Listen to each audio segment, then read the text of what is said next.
I just wanted to be back in Pittsburgh holding my grandmother's hand, that familiar gentle smile looking back at me. At 93 years old, she would never, ever hear about the news. We first learned of the tragedy on our second day in New York City. We came here to forget our busy lives for the weekend. The air was cool and brisk, and it was perfect to bundle up and explore the city. Just to play tourist, to have fun. We woke up early with plans to watch the sunrise along the East River. It was October 27th, 2018. As the city began to wake up, Manhattan buzzed with energy.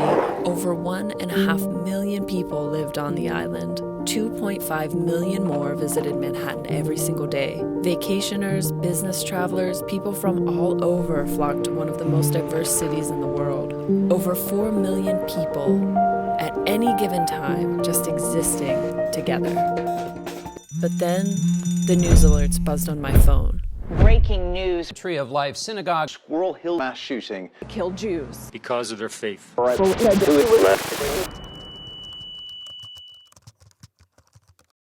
Back home, my grandmother just sat quietly in her room, even with the news on.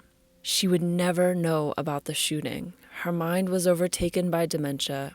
I still just wanted to be with her so badly in this moment. She had known of that synagogue. She had known some of the victims. She too was Jewish. And before her mind and memories left her permanently, she too would have most likely been at a synagogue on a Saturday. Squirrel Hill is home. Summer camps at the Jewish Community Center, pizza at Aiello's, riding cardboard at the Blue Slide Park. For 30 years, my mom worked across the street from the Tree of Life. Mr. Rogers lived here. My first date with Aubrey was here. Back in Brooklyn, we were staying amongst one of the largest Jewish populations in the world. But at home, someone went on a killing spree aimed at people for exactly that. They were Jewish. They were the other.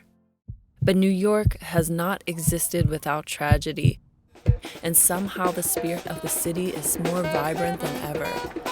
So, how do you live after a tragedy shakes your entire world? You feel utter sadness, so heavy that it's crushing on your chest. How can this happen in Squirrel Hill? It's one of the most culturally diverse neighborhoods in Pittsburgh. It's tempting to stay inside, away from the world. It feels like the only option, and that's okay for a little while. But eventually, you have a choice. You have a choice to live into the spirit of those who are gone, carrying on their legacies, living one day at a time, starting with the very first minute.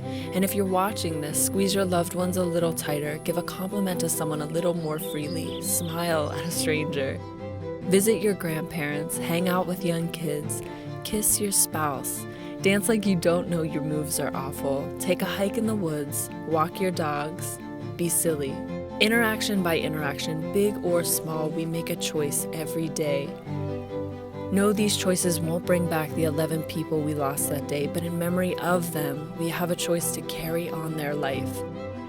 A choice to love, a choice to have hope, a choice to be kind. As the late Mr. Rogers said it best, there are 3 ways to ultimate success.